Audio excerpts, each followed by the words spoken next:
In the last episode, we left off with a man who called himself Vanguard, sitting in federal custody while his empire burned to the ground. But as jaw-dropping as some of these details were, the truth that came out in court was so much worse. In part 2, we're taking you straight into the trial, the testimony that stunned prosecutors, and the women who broke their silence after decades of control in the NXIVM cult. Hey guys, and welcome to the Moms and Mysteries podcast, a true crime podcast featuring myself, Mandy, and my dear friend, Melissa. Hi, Melissa. Hi, Mandy. How are you? I am doing well. I am very excited to get into the rest of this story. There's just so much. There's so much in this episode, and our interview with Natalie at the end is going to be a real treat, I feel like, for everybody. Absolutely. And if you're looking for even more content, check out either Apple subscriptions, Spotify, or patreon.com/moms and mysteries podcast. This month, we've been covering It's Florida, Man on HBO Max, and it's been so much fun. People seem to really be enjoying it. So if you wanted to check that out, that's where you do it. Awesome. So last week, we scratched the surface of the NXIVM cult. We talked about the hotel seminars, the personal growth talk, and the thousands of people who walked into those rooms thinking they were signing up for a leadership workshop. And for a while, that's exactly what it did look like. But behind the scenes, NXIVM was engineered to funnel people closer and closer to one man. And that was Keith Raniere. And he insisted everyone call him Vanguard. We learned how Keith teamed up with Nancy Salzman. She was a therapist who gave his wild philosophies structure and legitimacy, and together they built a self-help empire that turned vulnerability into currency. Then we pulled the curtain back on Keith himself. He had these overblown child prodigy stories, a pyramid scheme that was shut down, and an abusive relationship with a woman named Natalie that showed exactly how he would later treat the NXIVM members. Keith had an obsession with control and would retaliate against anyone who left, and eventually he created an inner circle that revolved around keeping Keith himself happy, powerful, and completely cut off from reality. From there, NXIVM branched out into all its little subgroups, which were all marketed as empowerment, but they were quietly training people to depend on the organization for direction, approval, and self-worth. Every sash, every ritual, and every breakthrough was just another step into the psychological quicksand. And then came DOS. This is the secret sorority hidden inside NXIVM. It's a group that claimed to be about discipline and sisterhood, but was actually built on blackmail, coercion, starvation, and obedience. We walked through how women were recruited with promises of empowerment, but were told they had to hand over nude photos or incriminating secrets just to learn what the group even was. And once they were in, the truth came out. This elite women's organization existed solely to serve Keith. The branding ritual pushed everything over the edge, and Sarah Edmondson's courage to speak up and show the brand that turned out to be Keith's initials is what really cracked the whole story wide open. Frank Parlato published the story, and the New York Times put it on the front page. Members of NXIVM started panicking as the FBI stepped in, and Keith, in peak Keith fashion, fled to Mexico and hid in a closet during the police raid. At the end of part 1, we saw the first dominoes start to fall. Lauren Salzman flipped on Keith and indictments were handed down. NXIVM centers collapsed almost overnight, and Keith Raniere was no longer Vanguard, but now a federal inmate. And in this part 2, things are getting even darker, stranger, and more unbelievable. So once Keith was back in the United States and sitting inside the Metropolitan Detention Center, the government quietly, and then not so quietly, began revealing pieces of their case. So while the public was really still stuck on the branding iron and the DOS hierarchy, prosecutors were uncovering layers of criminal behavior that stretched far beyond what had been printed in the newspapers. So while Keith sat in jail, insisting he was the greatest genius in the world, his co-defendants were reading their own indictments with a whole lot less confidence. Nancy Salzman, Lauren Salzman, Claire Bronfman, Allison Mack, each one of these women faced a mountain of evidence, and each one had a choice. You can go down with Keith or you can save yourselves. And one by one, they started flipping on Keith. What I also loved about this is they're flipping on Keith, but they all find out through this, their interviews with the FBI and stuff.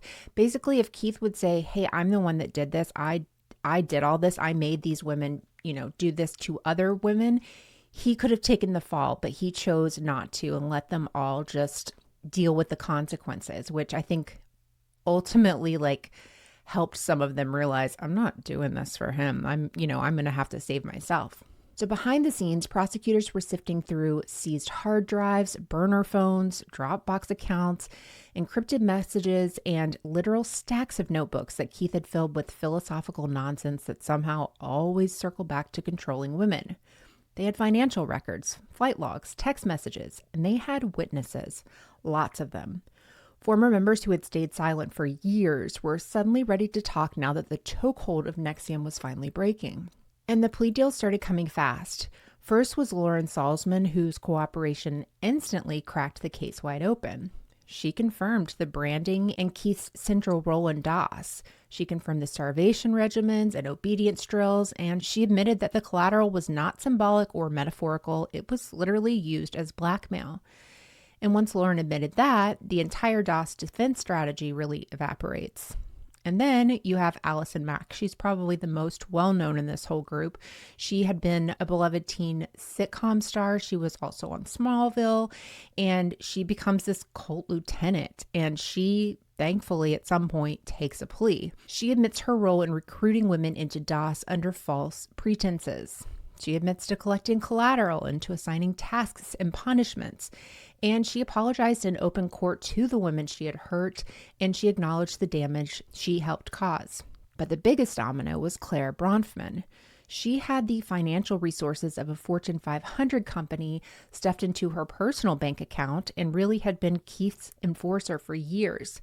She's the one who really funded endless lawsuits, or his retaliatory campaigns, and the infrastructure that kept NXIVM insulated from outside scrutiny.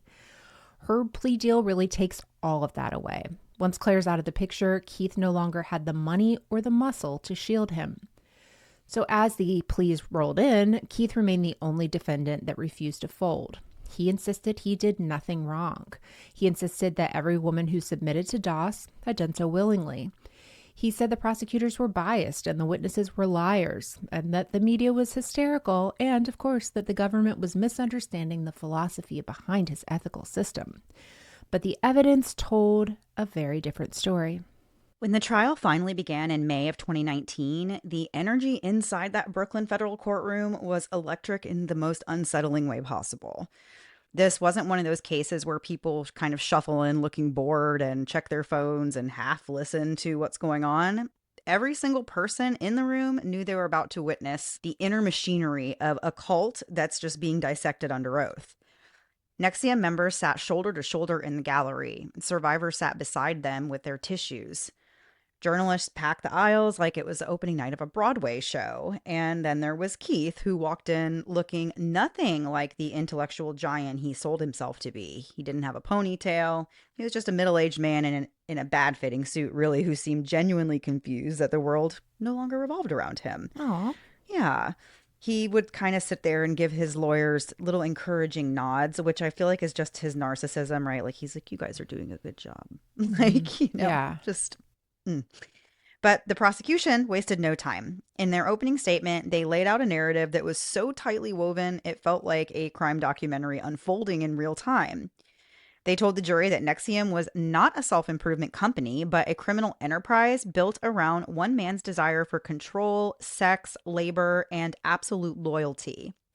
They described DOS as a coercive system designed to extract obedience through blackmail. And they outlined the starvation diets, the punishments, the secret recordings, these branding rituals, and the manipulation that kept these women psychologically trapped. Prosecutors said, quote, "This case is about a predator who used psychology, money, and fear to enslave the people around him." Meanwhile, Keith's defense tried to paint everything as consensual adult relationships, and they said that the government simply just misunderstood. They claimed that DOS was a sisterhood built on discipline and trust, and insisted that the branding was voluntary. They said the women were empowered, not coerced. The evidence was overwhelming, though. And speaking of witnesses, the lineup was brutal. The very first days featured former NXIVM members who had been inside the organization for years and could describe how the indoctrination actually worked from the inside.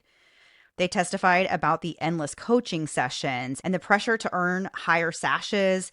They talked about the sleep deprivation and the psychological erosion that came from living in a world where questioning Keith was treated like a moral failure. Prosecutors displayed text messages between Keith and his inner circle, and they showed emails where women apologized to him for not being disciplined enough. They played recordings of Keith explaining how to break someone's resistance, and every piece of evidence chipped away at the defense's claim that this was all just an unconventional lifestyle choice. By the end of the first week, the jury had been introduced to the inner workings of the cult, and they still hadn't even heard from the most pivotal witnesses yet. When Daniela took the stand, the entire courtroom shifted. Daniela met Keith as a teenager, and from the moment she entered his orbit, he began grooming her in ways that blurred every boundary a child should have. He fixated on her intelligence, he praised her curiosity, and he inserted himself into her family's life. And eventually, he made her believe she was emotionally and spiritually connected to him in a way that no one else could understand. She was young, impressionable, and desperate for approval from a man who presented himself as a genius guide. Their sexual relationship, which was illegal from the moment it began, was the starting point of something much darker. Keith didn't just want her affection, he wanted control over her entire internal world. He told her who she should speak to, what she should read, how she should think, and how she should interpret her own emotions. If she questioned him, he reframed that as her failing or her ethical breach. If she wanted independence, he told her that she was sabotaging her own potential. So her entire sense of right and wrong became tied to his approval. And because her family was deeply involved in NXIVM, Daniela didn't just lose autonomy, she lost escape routes. Any door she tried to push open would lead right back to the organization. But the darkest chapter, and the one that stunned even seasoned investigators, came when she actually tried to attempt to separate herself from Keith. She told him that she wanted space and wanted to stop their sexual relationship. She said she needed her own identity, but Keith did not take that as honesty. He took that as betrayal. His solution was something he framed as reflection. The real word for this, though, is imprisonment. Daniela was ordered to stay in a single room inside a NXIVM house. She was told to write in a journal until she figured out how she had failed. She wasn't allowed to speak to anyone. She wasn't allowed to leave. Her meals were delivered to the door.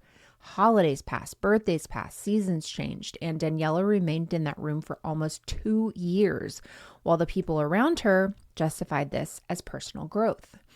Under oath, she described the isolation, the loneliness, the depression, the feeling of being erased from the world. She described her mother and sisters visiting the house yet refusing to visit her because Keith had convinced them that Daniela needed to resolve her ethical issues alone, which anytime we start getting into like the family structure in these cults and how a parent can do something like this to the kid, I just kind of lose it. Like, I'm just like, I cannot understand that. Yeah. I know it happens, but it's unbelievable to believe somebody can have this kind of control. The psychological damage, as you can imagine, was immense, and the entire courtroom could feel the weight of it. Her testimony didn't just expose Keith's power, it exposed how deep the indoctrination ran in every person who allowed the situation to continue. And the prosecution wasn't done. Daniela was only one part of the story. And we have more to get into after a quick break to hear a word from this week's sponsors. And now back to the episode. Before the break, we were in the trial, and the emotional temperature in the courtroom really changed when Daniela took the stand. We covered how Keith had groomed and controlled her, and when she tried to pull away, he reframed it as an ethical breach and had her confined to a room for nearly 2 years, completely isolated and psychologically crushed, while the people around her rationalized it as growth. Her testimony made it clear this wasn't just manipulation, it was a system of control that other people helped enforce, and the prosecutors still weren't done. Daniela's testimony left the courtroom shaken, but prosecutors wanted the jury to understand that what happened to her wasn't just a tragic outlier. It was actually part of a system that Keith designed, implemented, and enforced through the women who served him. These women walked into the courtroom carrying the weight of years that they had spent convincing themselves that their pain was growth and their discomfort was discipline. But under oath, without Keith's ideology looming over them, the truth did come out. One woman described how her DOS master ordered her to take photos of her naked body from specific angles and send them immediately, no matter the time and no matter where she was at. Basically, if we say you need to send us a naked picture, you need to get naked and take a picture Yeah. immediately. And so she explained to the jury that refusing to do this was not an option, and the collateral that was hanging over her head made sure of that. And remember, the collateral you had to give, the initial collateral, was just to even hear about DOS. So imagine all the collateral they now have. It's just getting Right. worse and worse. Yes. And of course, those photos that she would send didn't just stay between her and her master, quote unquote.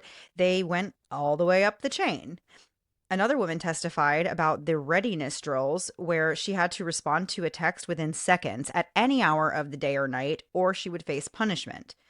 She said she would feel panicked when her phone would buzz at 3 a.m. And she talked about how the sleep deprivation went on to make her anxious, foggy, and of course, more compliant. The jury heard how these drills actually weren't random. They were psychological conditioning designed to break resistance. And then the subject turned to food. One witness described how Keith believed women should be as thin as possible, claiming that it helped them transcend their limitations. What it actually did was weaken them physically and mentally. As we said, I think in part one, the women in DOS were eating 500 to 800 calories a day, and some would even keep spreadsheets of their food intake for their masters. Others would journal obsessively about their hunger, and they were convincing themselves that it just showed commitment. One woman actually fainted during a training session from exhaustion and malnutrition, and Keith's response was to reframe this fainting as a sign of spiritual imbalance. The branding testimony is what really hit the courtroom hard. Several women described being told the brand symbolized the elements or female empowerment, and they were instructed to lie still, to show strength, and to just push past their pain. They talked about the smell of burning skin and the sound of people crying in the corner. And when prosecutors projected a photo of the brand onto a screen, which, Melissa, you just sent me this to look at so I Mm-hmm. could see what it looked like, it really does look a lot like a K and an R hidden inside this design, which would be Keith's initials. Of course, they deny that, but when the court sees this, everyone in the courtroom kind of goes silent. Keith's defense tries to argue that there was consent with this, but prosecutors countered with evidence that just completely shattered that idea. They showed text messages where Keith instructed women to be branded near their pelvis, as well as messages where he pushed for the cauterizing pen to be used instead of a tattoo because he said it was more meaningful. They also had notes where Keith compared Doss to a slave master dynamic that creates devotion, and they had voice recordings where he discussed how to ensure women complied. Every piece of testimony aligned with the next one, and every witness reinforced this pattern. All the details always circled back to Keith, not as a passive observer, but as the evil mastermind. And by the time these women all finished testifying, the prosecution had done more than prove coercion. They had mapped out an entire ecosystem of control. If the jury had any lingering questions about who Keith Raniere truly was, the next phase of this trial answered all of them. And this is the part where they introduced evidence involving a minor.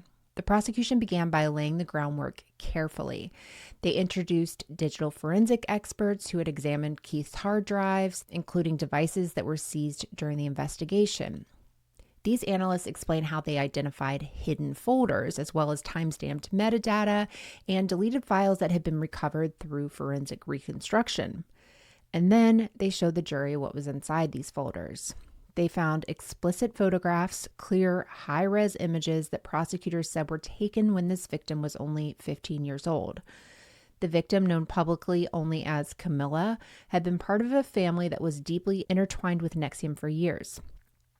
Keith had inserted himself into her life when she was a child. He positioned himself as a mentor, and eventually he began a sexual relationship with her, years before she reached legal age. The evidence showed he took pictures of her, documented her, cataloged her, and prosecutors left no room for argument. The timestamps were ironclad, and the metadata matched the camera equipment that was found in his possession.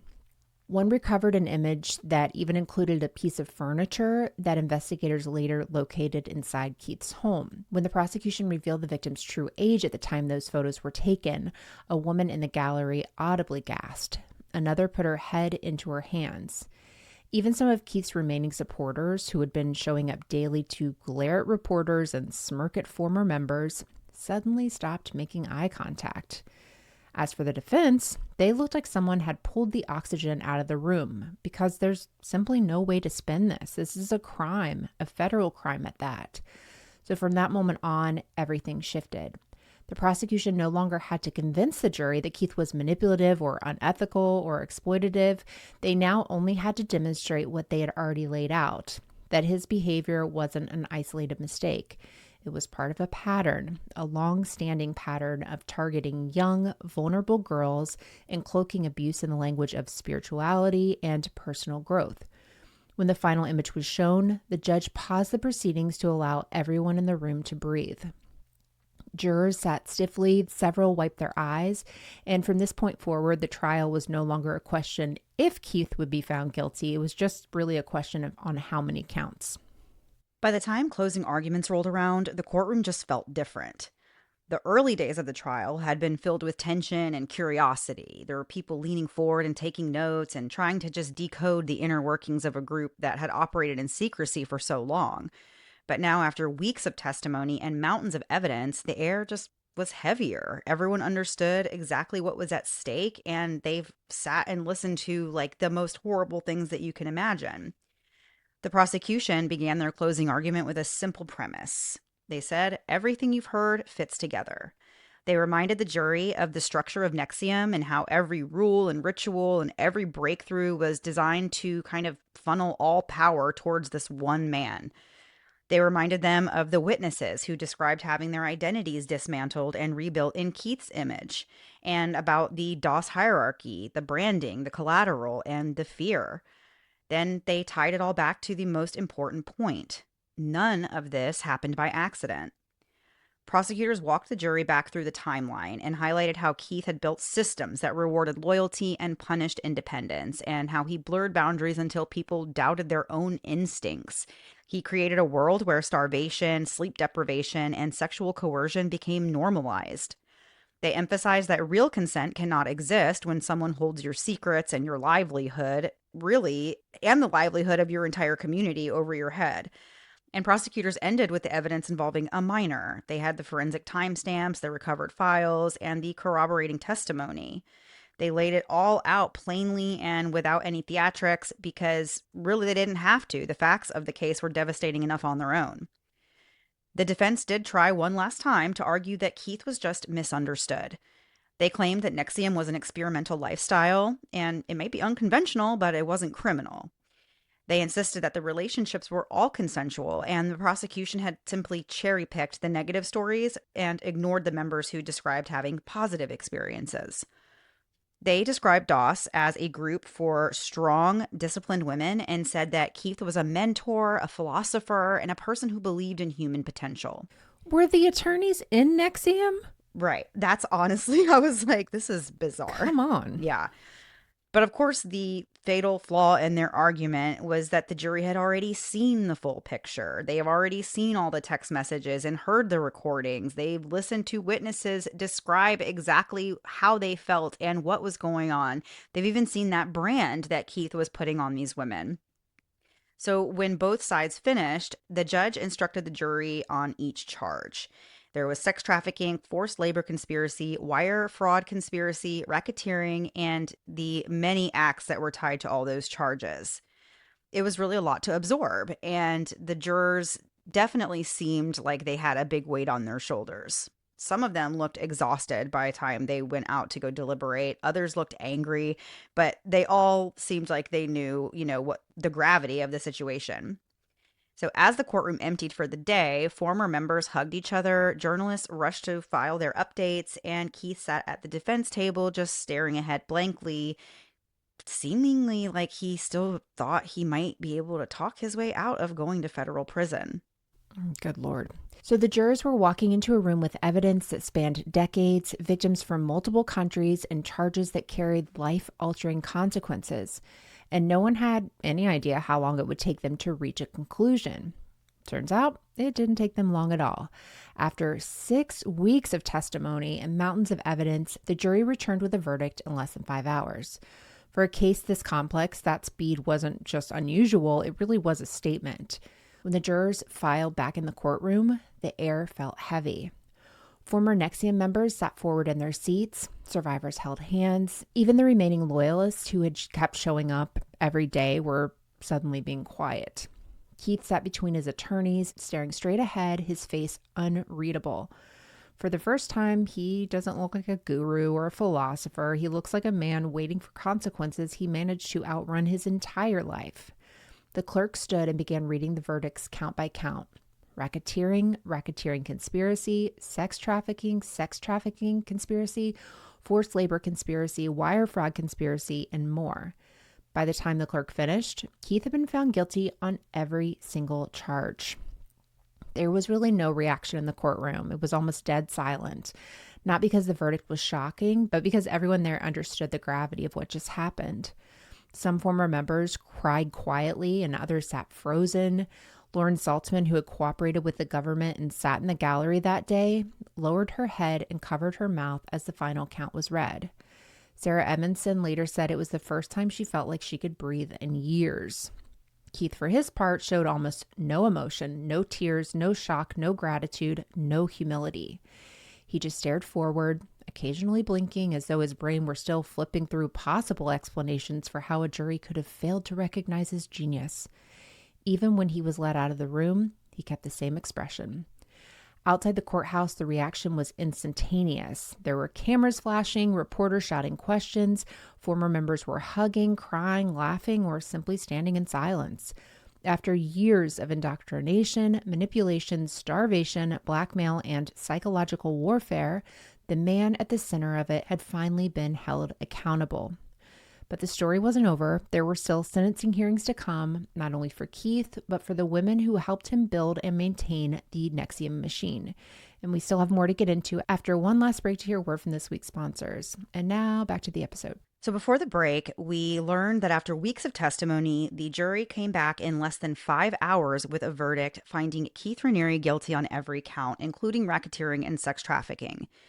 The courtroom reaction wasn't shock so much as just really taking in the weight of everything. Survivors could finally breathe, loyalists started going quiet, and Keith was just sitting there really unable to comprehend what exactly had just happened.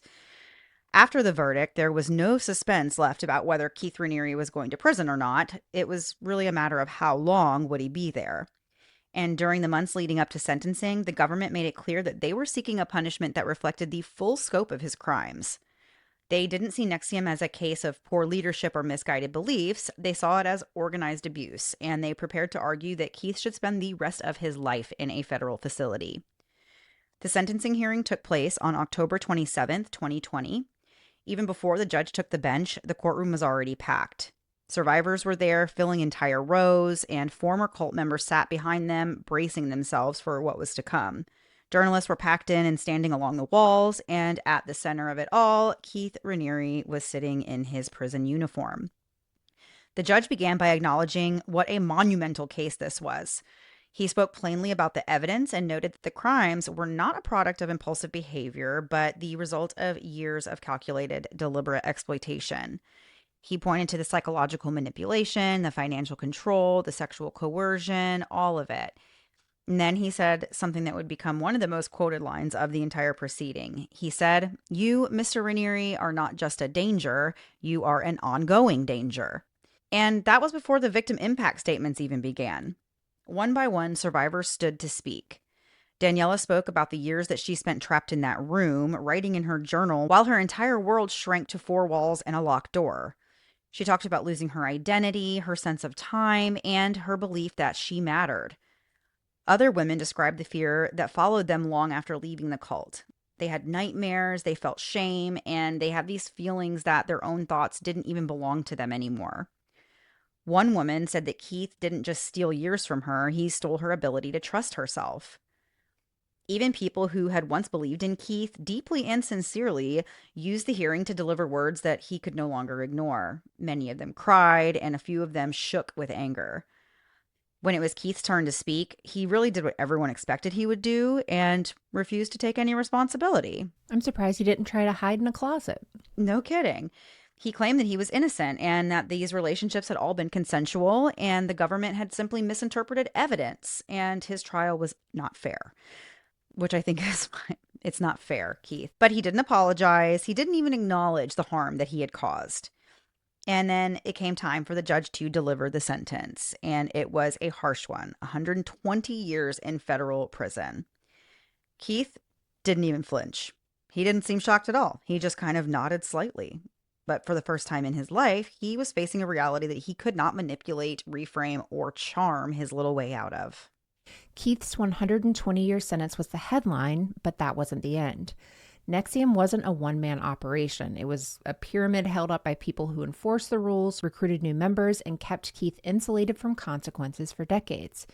And now they were standing before federal judges, confronting the roles they played and the lives they helped damage. The first major co-defendant to be sentenced was Claire Bronfman, the heiress whose family fortune had really bankrolled NXIVM's legal intimidation machine.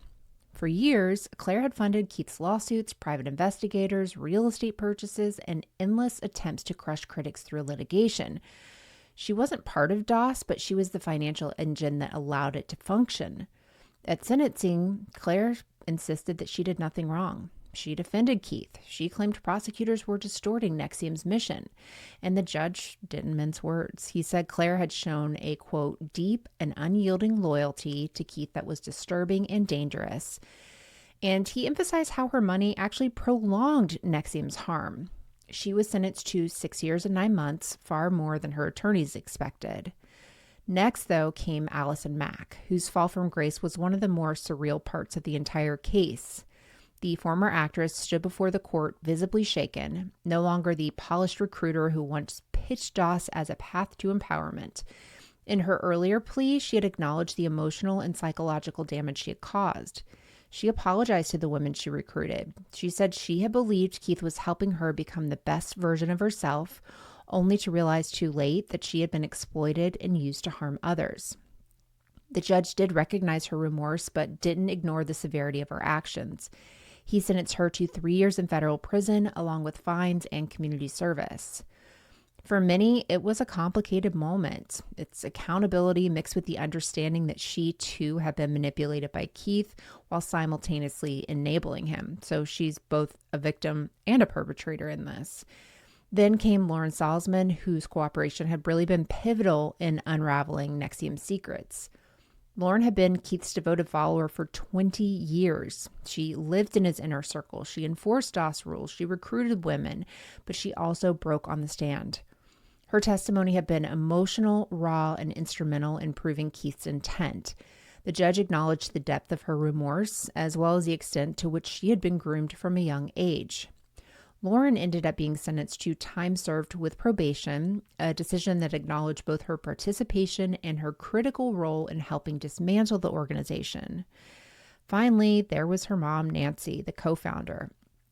Nancy had helped build NXIVM's entire psychological framework.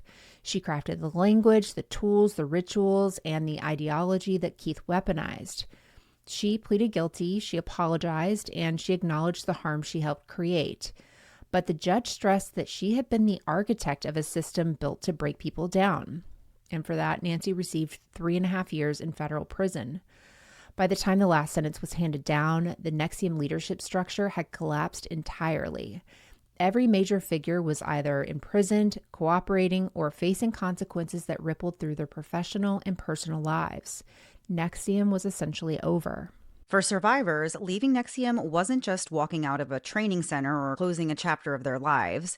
It actually meant relearning how to trust themselves after years of being told their instincts were weaknesses.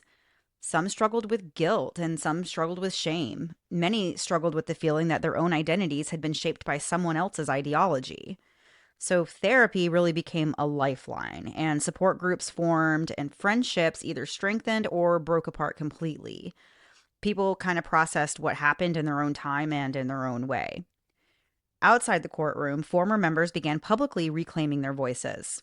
Some wrote books, others participated in documentaries, they spoke at conferences, they connected with experts in coercive control, and they helped educate the public about how manipulation works, and not just in NXIVM, but really in any system that preys on vulnerability.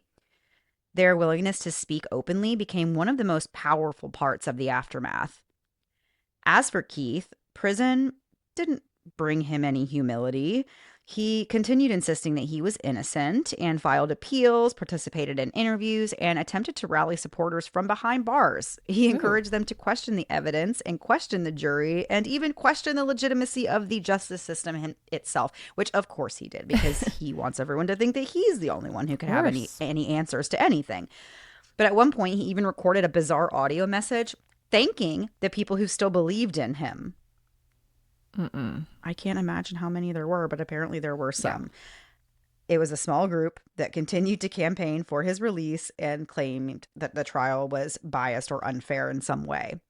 Some of these loyalists formed online communities, while others attempted rebranding efforts, just trying to salvage the NXIVM material and give it a new name. Burn the A sashes, few, burn the books. All of it. yes, exactly. Yeah.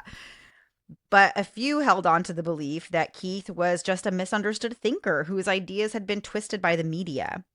However, without any money, without any leadership, and without the organizational structure that NXIVM once relied on, those efforts did fizzle out. Meanwhile, the legal aftermath continued.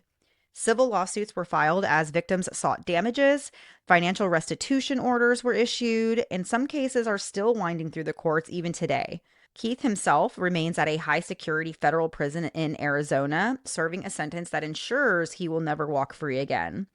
His appeals have been repeatedly denied, and judges have been very blunt that the evidence in his case was overwhelming. As time passes, NXIVM has become less a contemporary scandal and more of a case study. It's a blueprint for understanding how coercive groups operate and how intelligent people can be manipulated.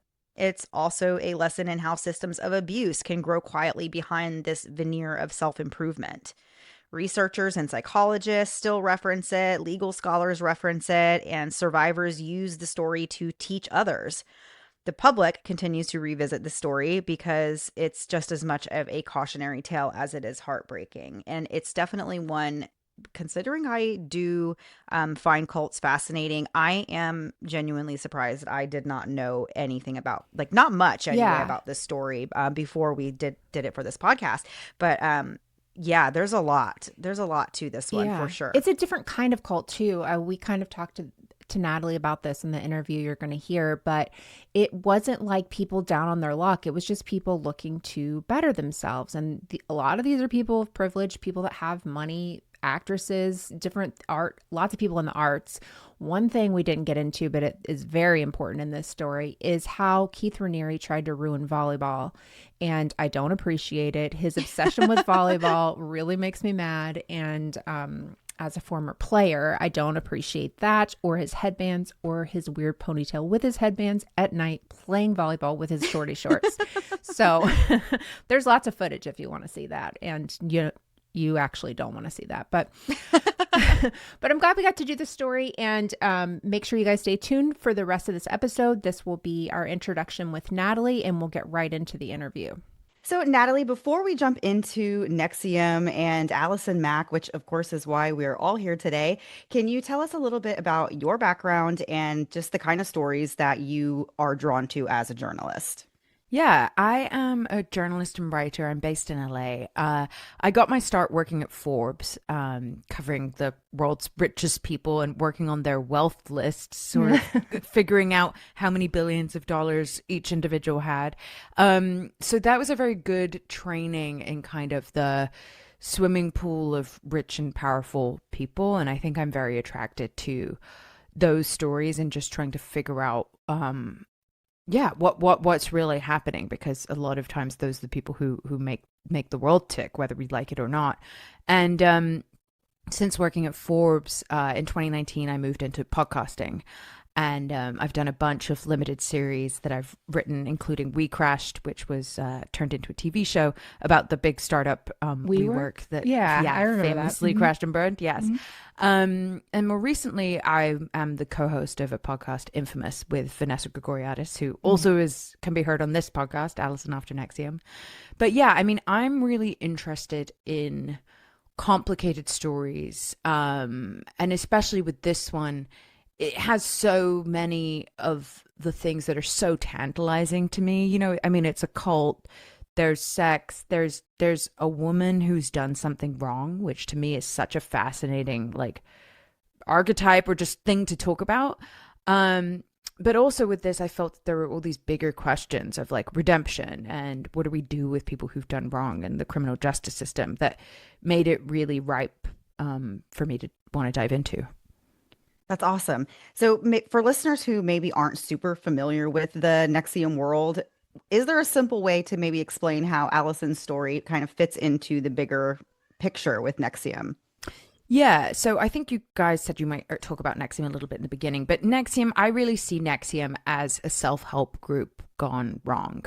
And I see Allison's story as the microcosm of that. Like this is somebody who wanted to improve their life and she says improve the lives of the people around her, gone horribly awry. So Allison Mack, before she joined Nexium, was best known as an actress. She was one of the stars of Smallville, which I used to watch, but it was this kind of coming of age story about Superman, and she was kind of the perky sidekick. And you know, I think within Nexium, she really took on the role of very much a public face. So one of the big things about Nexium, it was sort of MLM-esque, you know, it needed to recruit new people to keep taking its courses, to pay them thousands of dollars to learn about the quote unquote science of joy or whatever they were teaching at the time. And so Allison, being famous and pretty and young, was a really sort of like good spokesperson and a good person to kind of appear in their videos and their promotional materials. Like, look, she's doing this, so Yeah. maybe it could help you, you know? So I kind of think in many ways she was sort of like a very attractive, shiny face of Nexium. Like a Tom Cruise of sorts, in in Yeah, other yeah. ways. Minus the couch jumping. Yeah, Yeah. for sure. I finished the series today. I've been listening to it for the past few days, but absolutely loved it. You did an incredible job. And now that I realize that you did Thank you. We Crashed and everything, duh, like, of course, it was going to be amazing.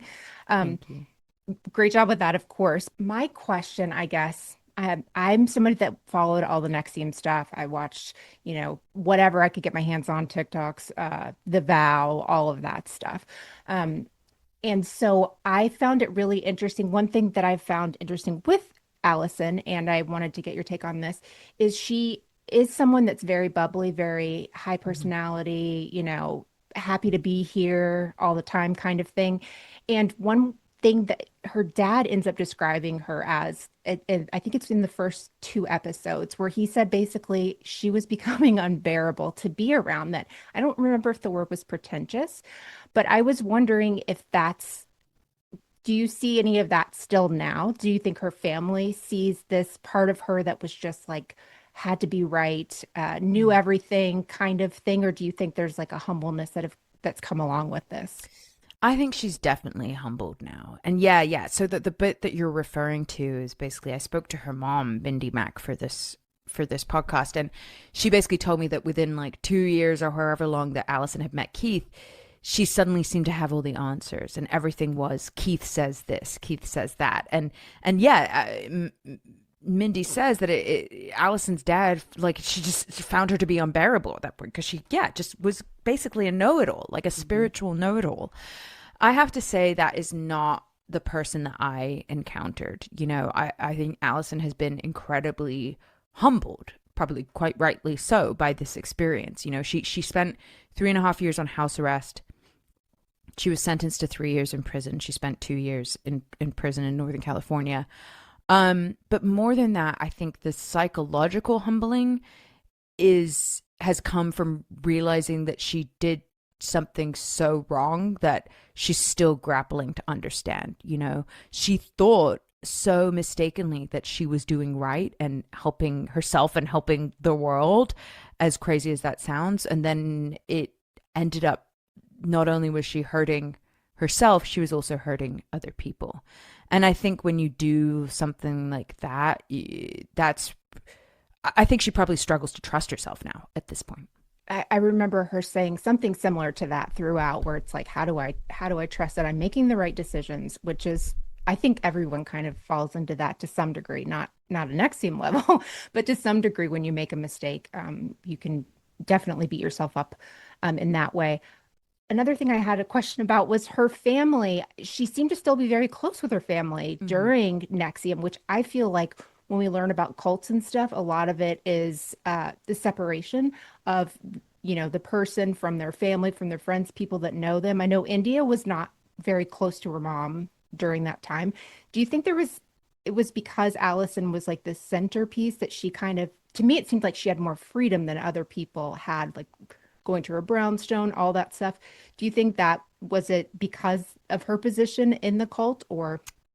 Yeah, I'm not totally sure as to like whether she had more I don't really know. I mean, I think ground part of the like groundwork or the psychological framing of it within Nexium was like each person has their role to play, and like your role, Allison, as like a bubbly person is to go and be the emissary in the world. So in that way she was still Mm, very much out in the world kind of thing. And like, it's sort of crazy to me, but like talking to her during Nexium, she was still like going on auditions and like still working, hmm. which like sort of seemed nuts to me while all of this crazy stuff is going on. But um yeah, I mean, as far as close with her family, I mean, I think that was one of the interesting things that her mom said was it's like they were still in touch, but at a certain extent, to a certain extent, Allison kept her at arm's length, and I think Allison's mom expressed some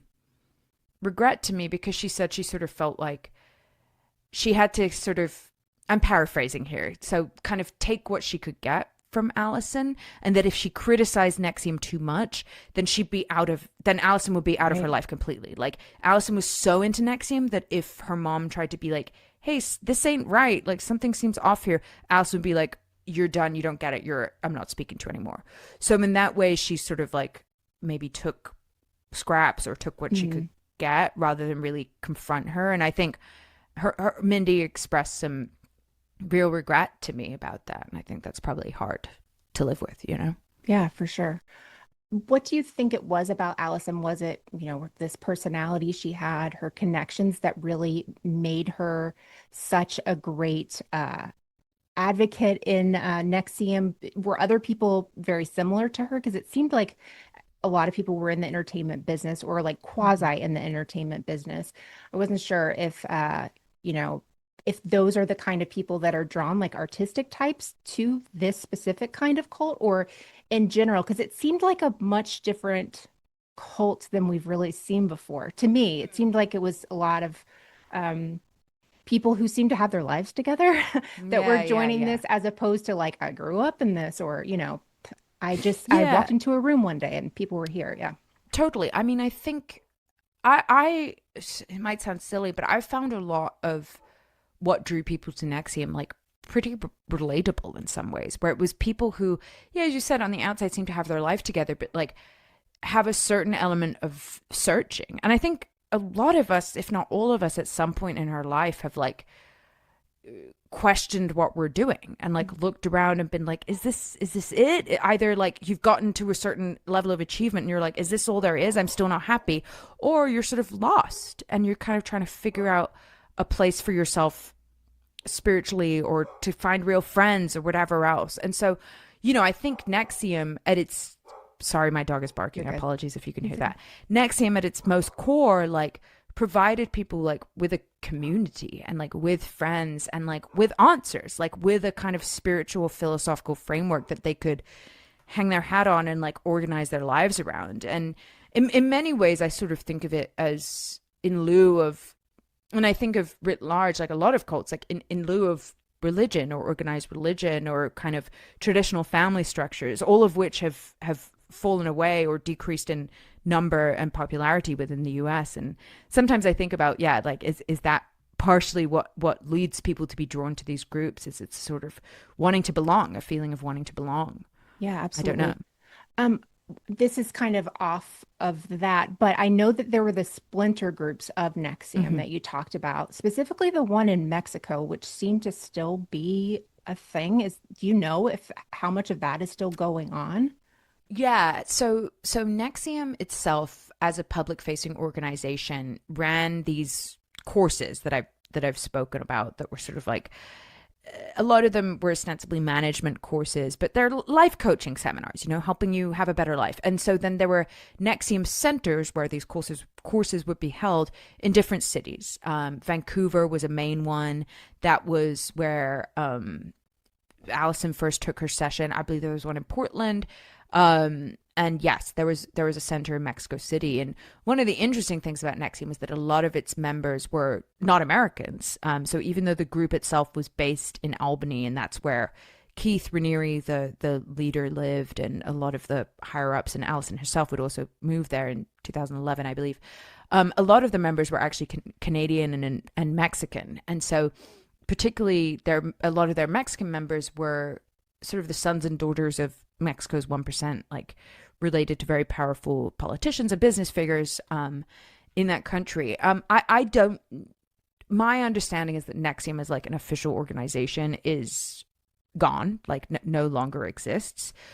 I did find in doing this podcast that there are a handful of people who still seem to believe that Keith has done nothing wrong, or that Keith will be sort of forgiven, and that, new information is going to come to light that is going to show the government biffed its case and actually, Keith is innocent. And so that obviously stretches the limits of credulity. And to me, it seems like those people are still clinging on to the fantasy of their belief in Keith. But as far as NXIVM officially existing as an organization, no, like it's done. Yeah.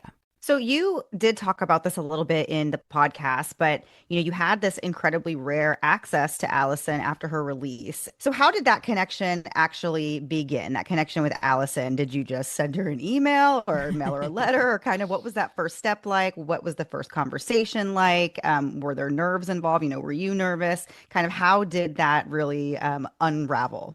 Yeah. So a lot of this podcast really came about because of my co-host on my other podcast, infamous Vanessa Gregoriadis. So Vanessa is a longtime Vanity Fair, New York Times, New York Magazine journalist. We've worked together for a number of years now, and she actually wrote a story about NXIVM that was published back in 2018, for which she talked to Keith Raniere, she talked to Claire Bronfman, who was one of the Seagram's heirs, who's one of the key funders of NXIVM. And she also talked to Allison Mack for it. And so Allison was released from prison sort of summer 2023, and she had been in touch with another man named Stephen Belber, who's a playwright and a director. He did this movie that's on Max now called The OG, and he's basically very, very interested in stories about incarcerated people and very interested to do in stories about prison. And he'd met Allison Mack before, like while she was still in NXIVM at a playwriting conference, because he's also a playwright and she's a big theater fan. So anyway, when she went to prison, he got in touch with her or got back in touch with her, I should say, and reconnected. And then when she got out of prison, he sort of felt like she has a story to tell. There were some questions of her, maybe whether it would be a documentary or something like that. And Allison ultimately wanted to make a podcast because she really is a fan of podcasts, as funny as that sounds, but like believes in the medium. And also, she said she wasn't comfortable on camera anymore, And so they got connected to Vanessa, who basically called me up and said, do you want to work on this? Like, what if you host this show? What if you host a podcast and interview Allison Mack? Because also a logistical factor, Allison lives in Long Beach. I live in LA. So that is just proximity helps. Yeah. And I kind of said, like, no way. Like, I'm not interested in being a part of Allison Mack's redemption arc, is sort of what I said. And Vanessa said, just go for dinner with her and let me know what you think. So I went for dinner with Allison and her now husband and this other man, Stephen Belber, who's the playwright and director. And I was skeptical, I can say, like walking into that meeting. I sort of thought, okay, I didn't really know who I was going to be met with. Would it be this polished Hollywood actress? Would it be this like withdrawn person who's just come out of prison in a cult? Like who would this woman be?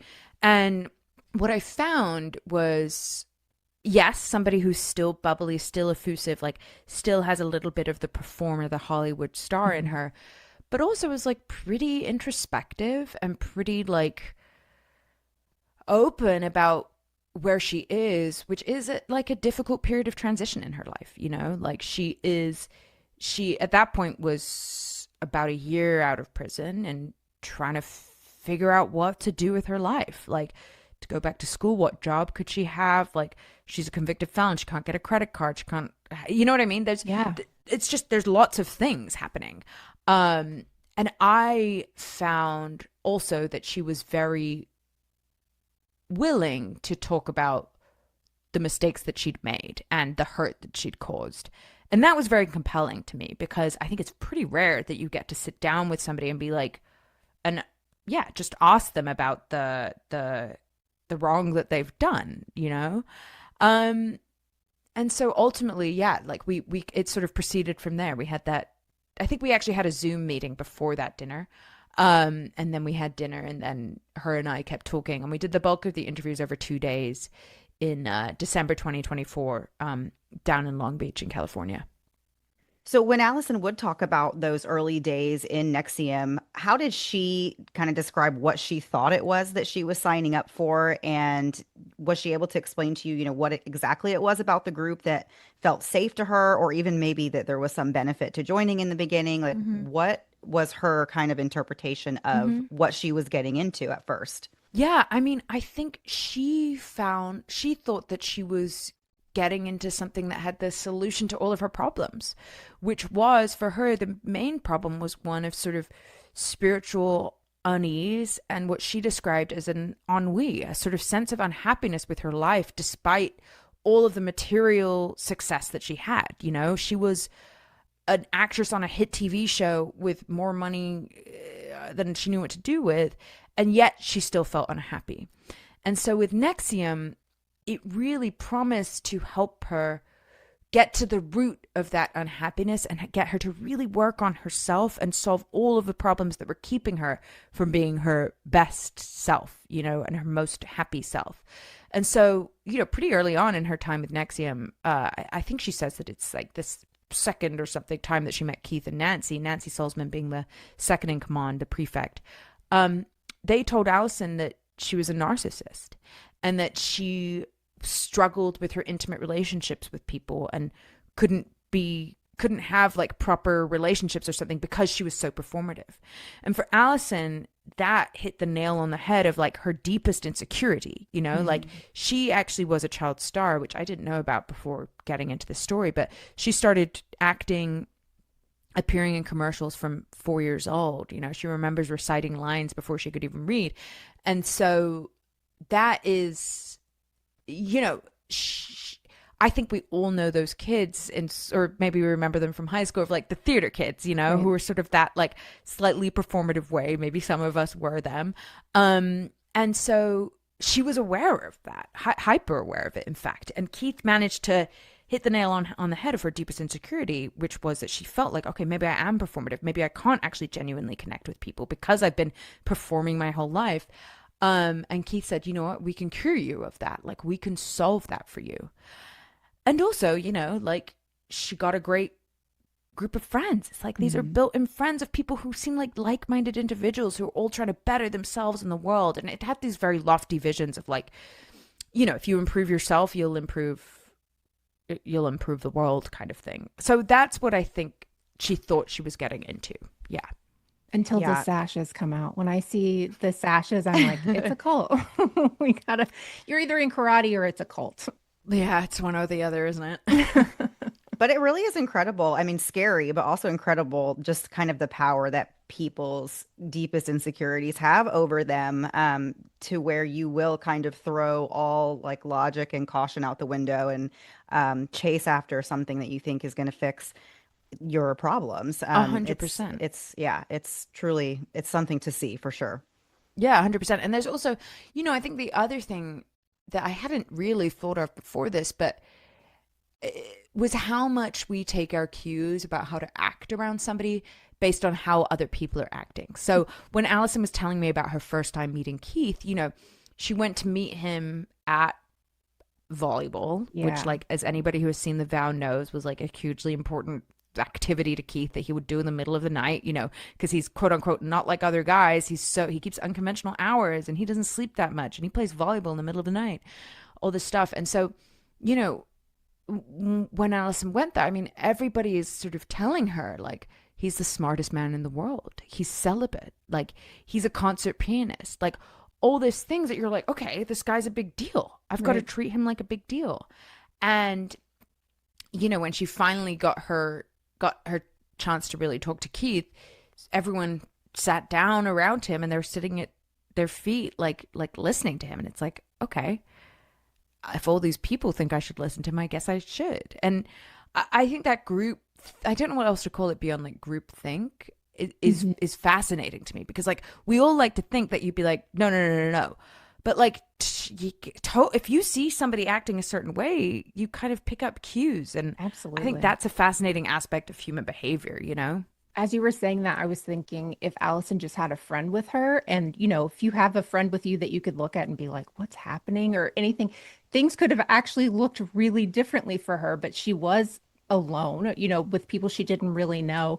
And the control I felt that Keith put out there by saying, you know, he'll talk to her, but he's going to finish his match. Yeah. So then you're having to wait for an hour Totally. and your anxiety is up. Just, and then even her question about being about what is art, I was like, that's where he got I think that's where he got the narcissism thing from. Because it's such a, to me, it was very, I was like, of all the questions in the world, that's not my first one. But it kind of to me sounded like, you know, this is, you know, I don't know. There was just something about it that her dad probably would have not liked either, that Totally. I found that I didn't love. Totally. And so I was like, that actually makes so much sense that he did that. At this point, I mean, like I said, I've listened to it, and I feel like Allison has really can understand the harm she's done at this point, especially with Doss, because that's where it's so complicated. She was a victim and she was a perpetrator. And I don't even know if there's a question there. I just am fascinated by that because I don't That even know how to dichotomy, feel yeah. about her after listening to it. We're just complicated people. Yeah, it is complicated, you know, and this again, this was one of the other things that drew me to this story. And I've definitely had people ask, like, you know, why are you giving her a platform? Like, but like, and I hear those questions, but at the same time, it's just not cut and dried. And I think I say this in the final episode of the podcast, but yeah, I mean, it's complicated. I want people to go listen to it and decide for themselves how they feel, you know? Like, I'm not here to tell anybody one way or the other, but, you know, the truth is that Allison did really harmful, messed up things under the guise of believing she was doing good. And at the same time, she also had really messed up, harmful things done to her. And I think that really like captures this thing that we know in society, which is like, or that we say so much or hear so much of, like, hurt people, right? And I don't want that to be like, I think oftentimes that's used as an excuse, right? Where it's just like, oh, okay, you know, this is why, right? But I think it's a lot more complicated than that. And I think actually if we can understand the ways in which we have been hurt ourselves, or what you were saying earlier, Mandy, of like the deepest insecurities, like if we can understand those things, where our own wounds and hurts are, maybe we're less likely to have those be taken advantage of or to enact those again onto other people, you know? I mean, I don't know, like that's a very lofty vision to come from a podcast, but it's some of what I was thinking about with this, because you're exactly right. She was both a victim and a perpetrator, and that's a painful duality to sit with. Yeah. I was just going to say that, you know, we do a true crime podcast where we cover a lot of different types of stories where there's a perpetrator of a crime, even a terrible, awful one, that was at one point themselves a victim as well. And so this kind of is a conversation that we have had a little bit, we've touched on a few different episodes of our podcast, where you're kind of left with like not feeling bad for the perpetrator, but just having that kind of understanding about how exactly you got to this point. And two things can be true at one time. You know, there's so much nuance in the human experience. I feel like it's not fair to kind of take only the bad things that someone did or only the good things that someone did and highlight those things without looking at the big picture of kind of like what exactly is going on with the whole story. Yeah. And in the case of Allison, I do kind of feel like I do have that confused feeling that I've felt before after reading, you know, or researching some of the stories that we've covered, where I'm just like, how do I really even feel right now? I'm just not even really sure. You know, I have like a sense of obviously feeling terrible for what happened to her, but then also you're like, what the heck? Like, I don't know how to feel about all this other stuff either. So I do think it is, I think that telling stories like that, it's not necessarily about giving people a platform, you know, if you disagree with some things that they've done, but I do feel like it's important to hear kind of that perspective and to kind of, like you said, sit with those questions yourself and figure out kind of how you actually feel and why you feel that way.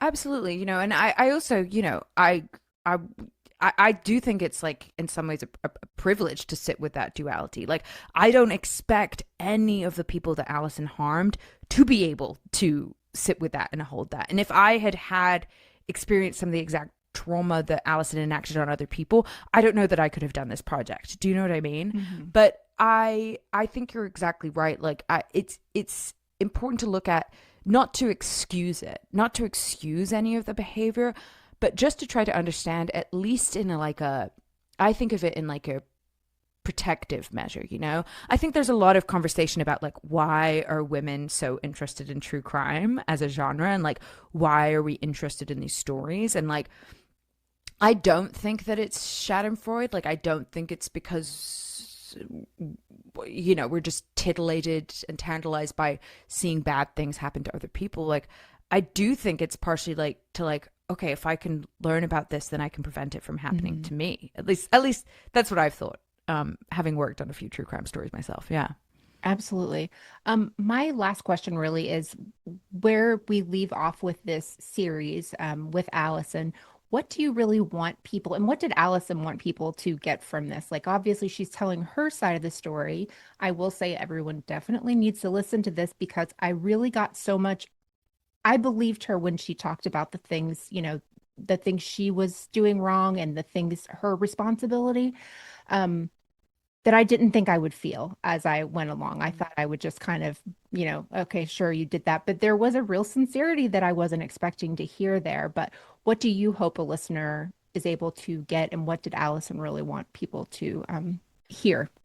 Yeah. I mean, I don't have one thing that I want everyone to take away from it, because I think everyone's going to have an individual experience with it. I really just want people to listen and sit with some of the questions that we bring up of like, what do we do with people who've caused harm? And like, you know, one of my big guiding questions going into this was like, how did this happen? Like, how did like a woman who had it all end up in a cult and then end up doing awful things to other women and become a convicted felon? Like, how did that happen? And so I really just wanted to trace that a little bit and, yeah, hopefully have people interrogate some of those own questions for themselves and in their own life. But yeah, I hope people listen to it and make up their own minds, you know. And I'm open to hearing it all, you know. I'm sure there are going to be some people who don't like it, and other people who do. I appreciated your part in it, though, where you're just giving us the information and it's not coming from, I don't know, I just felt like I was getting everything. I wasn't being led in one direction or the other, which I really appreciated. Because then I can come out of it and say, oh, yeah, this is actually how I feel, not how I was like, my feelings were manipulated to be. Because I've, you know, there are podcasts that I've listened to that have done that to me where I just think, oh, gosh, I don't know if that was, you know, do I actually think that or am I just, you know, I guess I'm very easily could be in a The cult, power I of think. suggestion Yeah, it's not good for me. Good thing I don't have For any sure. money. Gets us all. Yeah. Thank you so much, Natalie. Please tell people where they can find you, what else you're up to, and yeah, where they can listen to you now. Yeah, absolutely. So you can Find me wherever you get your podcasts on Infamous. That's INFAMOUS, Infamous. It's a weekly show where we cover scandals and some of the biggest stories that are happening right now. And then you can also follow me on Instagram at Natrobe. That's NATROBE. But thank you for having me. Thanks for Thank being you here so much. Yes, Such this a was privilege. great. Yeah. Yay.